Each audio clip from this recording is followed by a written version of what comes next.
Money follows value. So in everything you want to put your money in, when I say investing, you want to make sure that you are investing in things that are going to add value to yourself. Your focus should be on adding value to yourself. The mistake many people make is that they try to chase money. Or instead of chasing money, I've learned that the plan should be to chase value. And when you chase value, money will chase value. Money goes with value. So they come together. It comes as a souvenir. And remember that God has great plans for us, and His plans for us are for good, and they are not of evil, to give us a future, to give us an expected end. So there is an expected end for each and every one of us. And God is dependable. God can be trusted.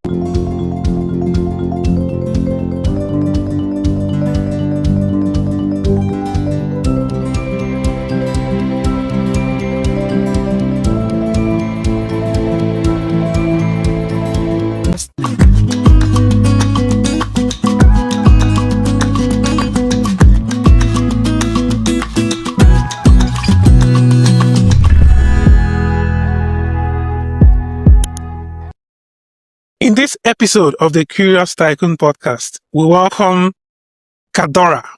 That's what she calls herself. She's a chartered accountant by day, and she's a creative powerhouse always. From auditing NHS trusts to styling wardrobes and even coaching teams, Cadora blends financial precision with creative boldness. She helps young people discover their value while redefining purpose-driven living. Without further ado, ladies and gentlemen, let us welcome Chioma Dorothy. Hello, Chioma. How are you doing today? I'm fine. How are you doing? Good evening. Good evening. Finally, we're here. How is the weather where you are? Is it hot there? It's not hot, but it's fair. It's okay. I guess you love the weather, don't you? Yeah, I do. Lovely weather. I do. Right. Thank you so much for being on the Curious Tycoon Podcast today. This is where we bring in interesting, extraordinary guests like yourself to share their stories, to share the impact that they are making in the world. We're basically trying to help people to learn and to grow. We're really, really grateful for having you today. But let's start from the beginning. Let's start with what drew you into accounting. And then how has your journey evolved since your university days? Okay, well, thank you for having me today. I'm excited to be here. I would say I've always been a numbers person. I've always been one that likes numbers, but not in a way that is too complex. I'm one that is meticulous, and I'm quite analytical, and I love structure. So these were the things that really drew my attention to the world of accounting. Now, beyond accounting, I am a lot of things. I've been able to get my chartered accountancy, and I'm not auditing the NHS, please, but we are getting there. I wonder where that came from then. I mean, well, you are in the spirit. You said we're getting there. That means you will be there. If it's something you want to do in the future, when you're doing your own consulting, of course, you can consult for the NHS. So claim it. I have received it already. Received it. Yes, I have received it. What did you like about the structure in accounting? I heard that word. You know, the part of accountants that are meticulous, that are rigid, that want to be detailed to an extent, that are pessimistic. Yeah. When it comes to finance, finance, handling the company's finance. Yeah, so that's an aspect. In mind. Yes, thank you. So that's an aspect that I would say being in accounting has helped me to see it from a deeper perspective. Yeah. So that was what I meant. So what are some of the most misunderstood aspects of being a chartered accountant? I think they see us as just numbers people. All we know is numbers. But the truth is that accounting is beyond numbers. Accounting is about planning, it's about analyzing, it's about budgeting, it's about forecasting. There's lots of theory in accounting beyond the numbers aspect of accounting, although the numbers form the foundation of everything else that we do. But beyond the numbers, there's a lot more to do in accounting. Another misunderstood aspect of accounting is, I would say, people see us as you're an accountant, then you should work in a bank. Like, I don't know why bank.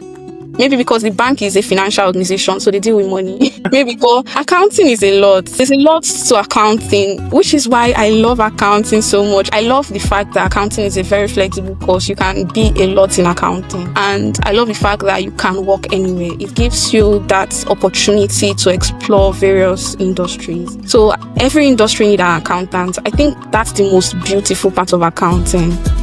The fact that no matter the organization, even if it's a supermarket, as long as the supermarket is big enough to want to accommodate growth, they need an accountant. Even the churches too, everybody needs an accountant.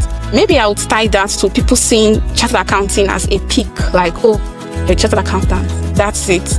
You tell people that you're a chartered accountant sometimes and they look at you like, oh my God, it's a win. Yes, it's a very big win, but there is more. It's not an end in itself. It's the beginning of a whole new journey. The more you go, the more you see how much more there is. So there's a lot to grow into. You have to keep evolving, learning, keep evolving. Growing. Even being a chartered accountant, I'm like, oh my God, wow. Is this it? So the more you get there, that thing that you were aiming for, and you're like, oh, if I just the more you need to learn. That, wow, you see that, oh, just open the new book. Yeah. You've worked across certain sectors. You work with private firms and healthcare as well. What have been your biggest takeaways from each of the sectors that you've been in? Well, okay, I'll just touch.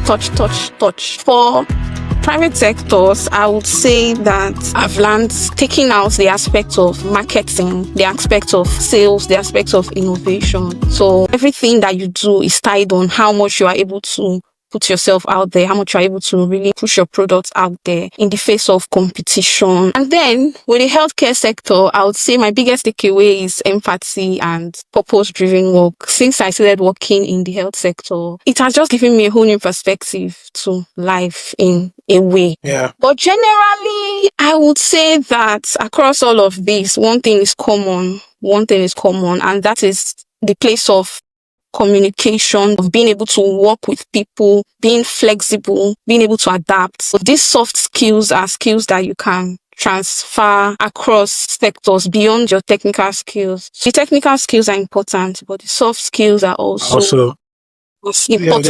Yeah, they transcend industry or company or organization. Yeah, I do agree with that. Let's try and give some advice now to younger people, right? So for young Africans navigating career choices, so what are some of the financial principles that they should prioritize early? Well, to young adults, I would say start where you are. I know that there's a lot of pressure today, especially where we are now, this 24th century, there's a lot of pressure. But I would say start where you are and learning delayed gratification too. I know, yes, we want a lot of things. There's so much that we want, but that ability to hold on some things, hold on most of your wants and focus on what you need. Focus on investing in yourself, in your future, in your career, invest in those courses, invest in those relationships that are strategic to your growth, to where you want to be. That when you start now, it's easier for you when you grow. Yeah. But when you are here and you can't manage your finances, when you grow, you still won't be able to manage your finances. When you create a structure around your finances, growth comes. I would say that saving is very important. Learn to save, but don't just save, invest your money. Learn to invest in the right things that you need at that point. And beyond investing your money, also invest in the right relationship. Money follows value. So in everything you want to put your money in, when I say investing, you want to make sure that you are investing in value, things that are going to add value to yourself. Your focus should be on adding value to yourself. The mistake many people make is that they try to chase money. Or instead of chasing money, I've learned that the plan should be to chase value. And when you chase value, money will chase value. Money goes with value. They come together. It comes as a souvenir.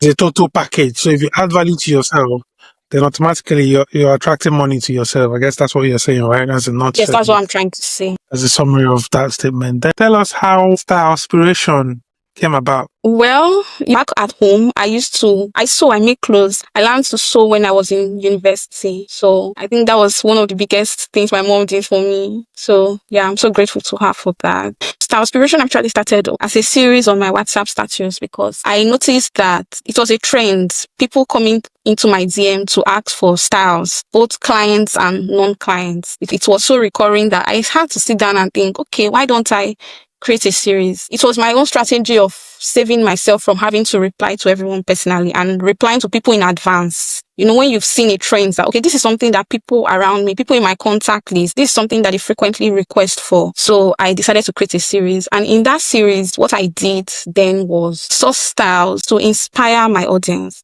It was actually Wednesday style inspiration. The inspiration was coming from style and inspiration. So the aim was to inspire with style. But then when I moved in here, and it was something I had in mind, even when I was back home, but I didn't implement it. But when I came here and I couldn't really sew, I've still not started sewing up until now. But everything style, clothing style. So what does personal presentation mean to you? And how can young professionals use fashion as a form of empowerment? When I hear of personal presentation, what I hear is style. Your style is the way you want to be seen, is the way you want to be addressed. I would say it's how you introduce yourself without saying a word, without making a statement. So personal presentation really is about showing up how you want to be seen, how you want to be addressed, showing up feeling confident in yourself. At the end of the day, style differs. Some people are loud, some people are minimalists. But in all of this, you want to be confident knowing that, yes, this is how I want to be seen, this is how I want to be addressed. I would say the greatest empowerment is that confidence that you exude, knowing that you are showing up your best per time, your best per time, per season, per location in that moment. My aim really with style inspiration and also tying it to this question is really removing that limiting mindset that, I need to have a lot of money to be able to show up confidently, to be able to show up looking presentable. Really debunking that mindset. It's not about how much you have in your pockets. It's about how you want to be seen, how you want to be addressed. Your lessons from the My 20 series, which is quite interesting there. You share some deeply reflective moments in that series. So, out of all the moments that you shared, what has been the most transformative lesson so far that you think has had the most impact? Okay, lessons from My 20. It's a series where particularly to the younger generations, but that doesn't mean those within my age range and a little above cannot learn a thing or two from it. It's a series where I share lessons, I share truths, I share wisdoms from the lens of scripture to inspire my audience, to edify my audience, and to inspire my audience to growth. And the scope through which I share it is not like, lesson 1, lesson 2. It's not really in that sense, but the biggest lesson has to be God.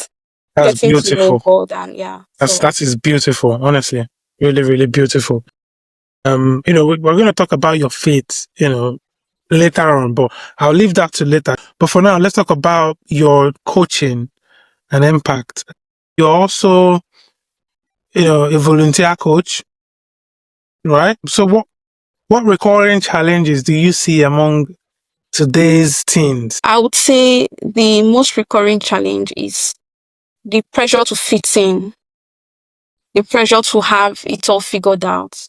That thing I said earlier of delayed gratification, it's not so common among teenagers today. It's not like in our time. To be fair, in our time, it was still bad. Let's be honest. It was bad, Probably but it's getting worse. Anyway. Exactly, that's my point. It's in our time it was bad, but it's getting worse. And I understand because this is social media age. There's a lot of pressure out there. There's a lot of things, and there are a lot of options. Truth be told, these options present themselves every day, and we see it in our faces. So that's like the biggest challenge I see among teenagers today. The challenge of staying put.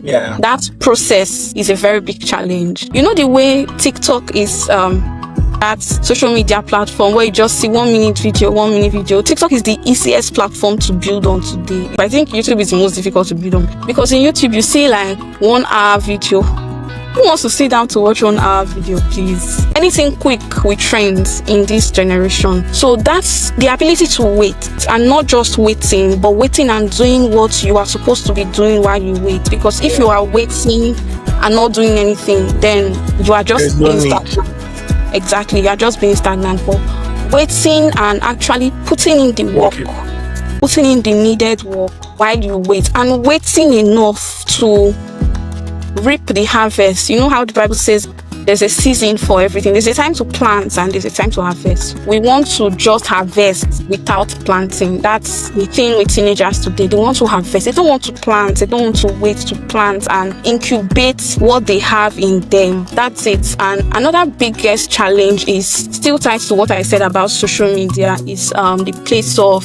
relationship. If there is one advice that I would give to anybody that come my way today, is to invest in having the right people. Is to be super intentional about surrounding yourself with the right people, because we become what we feed our minds with.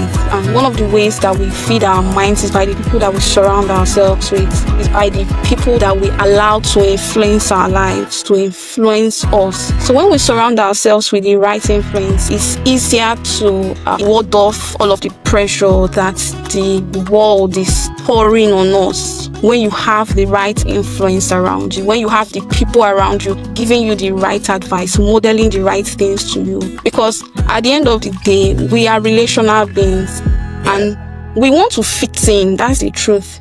You know how our parents would tell us back then that choose your friends, so don't let your friends choose you. I remember my mom used to tell me that, and then I would be like, what if I now choose my friend and the friend does not choose me? How are we going to be friends? When I grew up, I understood the context in which they meant those things that they said. Don't just go with people. Be intentional. Intentionally scan the people that you want around you. And they used to tell us then to go with those that are smart, those that are intelligent, those that are top in class. Why? It's that place of influence. When you are with people that read a lot, you will tend to want to read. Even if you are not a reading person, because you want to fit in, once in a while, you will still open your book. And that's the thing about surrounding yourself with the right people. People that look like what you want to look like. People that have the same value system that you want to model. So if you are a Christian, for example, and you are surrounding yourself with people that go to non-believers, really, people that do these things that you don't want to do, chances are it will be more difficult to be a Christian.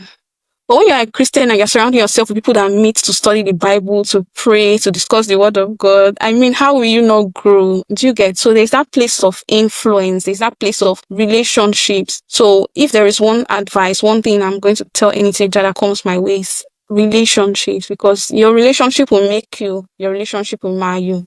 It really depends on how you navigate it. Yeah. Very true. Yeah, I like that. Again, for the young people that may be watching this video, I'm wondering, what kind of people do I have around me? It's something to look into. It's something to really sit down and look at. What are the kind of people do they look like? What are we heading in the same direction? Yeah. Because you can't say, oh, I'm heading here, and everyone you're surrounding yourself with is heading here. Going, yeah. So I just want, for you watching us, just use this opportunity to evaluate who you're with, right? And try and walk around it. Ensure that you guys believe in the same thing and that you're going the same way. But just moving on, how do you balance structure from your finance side with the empathy that is required in mentorship? Aside my background in accounting, I also have life lessons, money lessons. So this has helped me to be intentional and plan. But then mentorship requires empathy. It's a place of the heart. So, and that's something that comes naturally to me. It's really about creating a balance. Yeah. So in mentorship, there's a place of understanding their intent, understanding how far you've come with this person or where they are going. So there's a place of discernment, there's a place of empathy, there's a place of wisdom. So awesome. A lot. Yeah. If you can look into the camera now, just as we're headed to the home stretch, if you can look into the camera and advise. Have I been looking into the camera? I don't know where you've been looking. No, you have been. No, actually, I use those words because I want to buttress the importance of this question.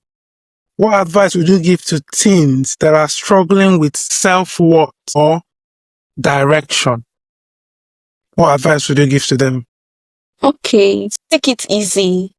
You don't have to have it all figured out in the moment. Many times we learn as we go. Life is a journey and life is a process. Many times we don't have a full picture, but just keep going and make sure that you're going in the right direction. Yeah. Don't pressure yourself. I'm going to tie it again to what I said earlier on. Focus on surrounding yourself with the right people. Focus on doing what you should be doing now to become what you want to be tomorrow. And for the place of self-worth, your worth is tied to God. Knowing yourself is in knowing God. The more you know God, the more you know yourself, the more you see yourself in God. Because at the end of the day, no one can define you more than the one who made you, more than the one who decided on your existence and defined your definition. So yes, we want to grow, we want to increase. I understand that pressure to figure it out, but many times you will not have it all figured out. It just keeps unveiling as you go, as you trust God, as you look up to God, and as you do what you should be doing per time and per season. So refuse to pressure yourself and no allow make anybody pressure you. No allow make anybody pressure you. Beautiful. You call yourself a God girl. How has faith shaped your outlook and your career path? Well, my outlook to life when I'm doing something, many times I try to look at, okay, how can I glorify God in this space? How can I glorify God with this thing that I'm doing in this little space of mine? So yeah, I understand that God brought me here for this time, for this season. So my aim is usually to do God's there in the way I do my things, not by calling God, blood of Jesus, and using it as an excuse to not do what you should do. No, because as believers, one thing I know is that we are ambassadors of Christ. So we are called to represent God wherever we are. Yes, it may mean that you will do things differently sometimes. It may mean that you do not fit in. So it's not always rosy. There are good days, there are bad days. But it's okay, it's fine. So faith and work is together. Yeah, beautiful, beautiful. I mean, we're going to be rounding up soon. Again, thank you so much, Chioma Dorothy, and then, just before how did you come about the name Cadora? How did you come about that name? And Dora is probably from Dorothy, isn't it? So you just added the CA. Well, actually, Cadora has been with me since my secondary school days. That was like my nickname. And how it came about, I have this elder brother. I have just one elder brother though. He's like someone I've always looked up to. He's like my big bro. He has always been someone that I admire right from when we were kids. His nickname back then in school was P-Stan. That's Prince Stanley. Yeah. So because I wanted to have a nickname, I decided to use his formats to form my own nickname. Right. So I went for C, that's for Chioma, dash Dora. But then because I was a boarder in secondary school, so you know the way we want to crest our name on our things. So I crested C and then I put a dash as a box, a small hyphen, Dora. And then people will be like, because it was one small something, that's where I ended the box, the hyphen, if you understand what I'm trying to say. So people kept thinking it was A, and I kept saying, it's not Cadora, it's Cadora, it's Cadora. I kept correcting until, borders, our names, our things. It doesn't work. If you're correcting, it doesn't work. That one you're saying, that's the one they'll call you. Cadora is actually not bad. Let's go with it. That was how Cadora came about, and it became my nickname from secondary school. And then I just used it for anything I wanted to do, my business and everything. It sticks to Cadora. Yeah, that's a nice name. That's a nice name. Thank you. What is one piece in your wardrobe you never give up? I don't have that one piece. Really? Because when you say you will never give up, it's a big word. Yes, I have a number of pieces that I love. I'm like, but never give up is never. So you never say never then? Yeah, it's a very big word because at the end of it, even if you don't want to give it up, you will grow. Some things you will outgrow it. So never give up. No. Yeah, great. So what is your favorite? Do you have any favorite book on personal growth? Yes, I do. Right. I'll say it's Atomic Habits. Yes, I love that book so much. I've read a number of good books, but I would say that one for now. for now. Yeah. Atomic Habits. Yeah, that's a good one. Yeah. I think I've forgotten the name of the author now, but yeah. James Clear. Claire, yeah, definitely. James Clear, that's the name of the author. Yeah. Definitely. Right. I mean, Choma, that's really it for today. Obviously, thank you so much for coming on the channel. Just before you go, is there something any event that's coming up, anything you want listeners to know about? The floor is yours now. Just give us your final shot.